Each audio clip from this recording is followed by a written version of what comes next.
소나기는 잠시 피해가라는 말이 있잖아요. 그만큼 여러분들도 가장 어려운 시기에 최고의 현명한 소비를 하기 위해서는 소나기는 좀 피해가시는 게 좋지 않나라는 생각에서 이 영상을 준비해봤습니다. 여러분 반갑습니다. 네, 더 좋은 자동차입니다. 저희가 매년 연말이면 이제 소비자분들이 그런 얘기를 참 많이 하세요. 연말이니까 연식도 바뀌고 좀 가격적으로도 좀 혜택이 있지 않냐 이런 얘기를 참 많이 듣는데 작년 같은 경우는 그렇지가 않았거든요. 근데 올해는 지금 차량을 구하시는 분들에게 좀 도움이 될 만한 내용으로 영상을 좀 준비해봤습니다. 올해 같은 경우는 정말 많은 이슈들이 있습니다. 사회적인 이슈로 인해서 중고차 시장에도 굉장히 큰 영향이 지금 온 상태죠. 그쵸. 네.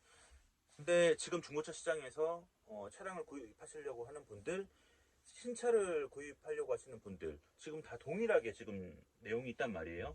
가장 큰 변화는 아무래도 금융시장, 네. 이제 금리가 지금 올라가고 있는 그렇죠. 엄청나게 지금 네, 올랐죠. 그런 네. 부분들이 가장 크고, 내가 가진 예산보다 금융의 도움을 받아가지고 이제 할부를 조금 끼시고 차량을 좀 위급을 많이 구입하셨잖아요. 그쵸. 아무래도 할부를 진행을 하시게 되면 당장 큰 돈이 들어가지 않기 때문에 내가 가지고 생각했던 차량보다는 좀 높은 급의 차량을 선택하는 경우가 많죠. 네. 내가 가진 예산이 1,000만 원이다 했는데 금융에 한 2천 정도 도움 받아서 3천 정도의 이제 차량을 이제 구입하셨던 그런 게 분들이 있는데 있어요. 사실 지금 같은 경우는 금리가 높으니까 이런 분들이 좀 어려움을 겪으시거나 아니면 그냥 구입을 미루시거나 이런 상황이 지금 왔거든요. 그랜저급을 보는데 갑자기 내가 예산이 조금 힘들어서 나반대 타라고 하시면 그분들이 타시기가 힘들잖아요. 그리고 한 가지 덧붙여서 신차 출시가 안 된다는 소식을 듣다 보니까 중고차 시장에 있는 분들도 신차로 쏠렸던 그런 물량이 중고차 시장으로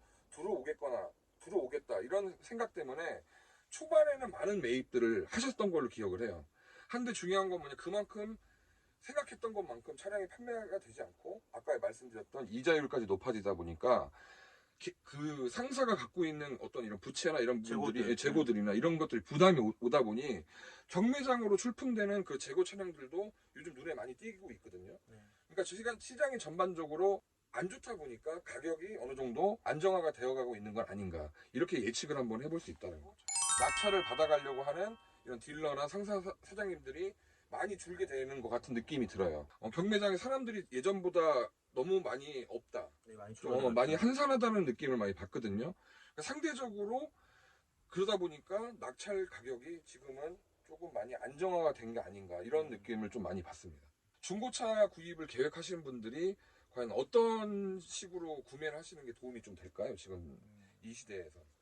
근데 사실 지금 같은 시기에는 신차를 사셔도 뭐 출고 기간도 문제지만 금리도 높고 중고차도 사실 높은 급의 차량을 보신다고 하면 금액이 그만큼 높아지니까 전체 현금으로 구입을 하신다고 하면 아무런 문제가 없겠죠. 하지만 할부를 조금이라도 끼신다고 하면 금리적인 부담 때문에 예전처럼 어떻게 시원하게 구입하시는 부분이 좀 어려우실 수 있잖아요. 지금은 장기적으로 보는 시각보다는 단기적으로 보는 시각이 중요하다는 생각을 하거든요.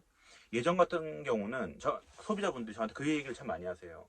나는 차를 한번 사면 뭐 10년 이상 타는 거 기본이다라는 얘기를 많이 하셔서 이게 이제 장기적인 부분이고요. 단기 같은 경우는 좀 차를 자주 바꾸시는 분들 있잖아요.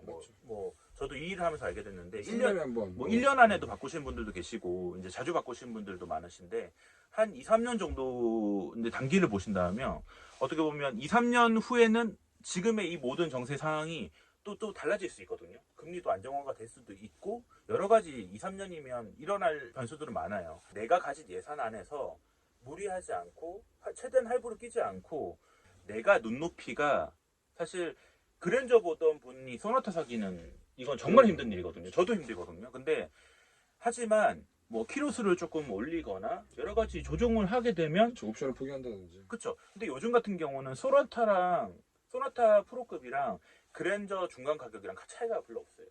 그러다 보니까 조정을 뭐 키로수든 옵션이든 뭐 여러 가지 조정을 하게 되면 가격이 어느 정도 맞출 수가 있단 말이에요. 그렇게 해서 소비자분들도 맞춰 가셔서 단기적으로 보시면 어떻게 보면 2, 3년 후에는 신차를 또 다시 이제 원활하게 되면 신차도 계획을 하실 수가 있고 뭐 그런 쪽으로 좀 접근을 하시면 소비자분들에게는 지금 시기에는 좀 도움이 되실 거라고 저는 생각을 하고 있습니다. 소나기는 잠시 피해가라는 말이 있잖아요. 그만큼 여러분들도 가장 어려운 시기에 최고의 현명한 소비를 하기 위해서는 소나기는 좀 피해 가시는 게 좋지 않나라는 생각에서 이 영상을 준비해봤습니다. 여러분들이 현명한 소비를 하실 수 있게 도움이 되는 영상이길 바라면서 오늘 이 영상 마무리하겠습니다. 감사합니다. 감사합니다.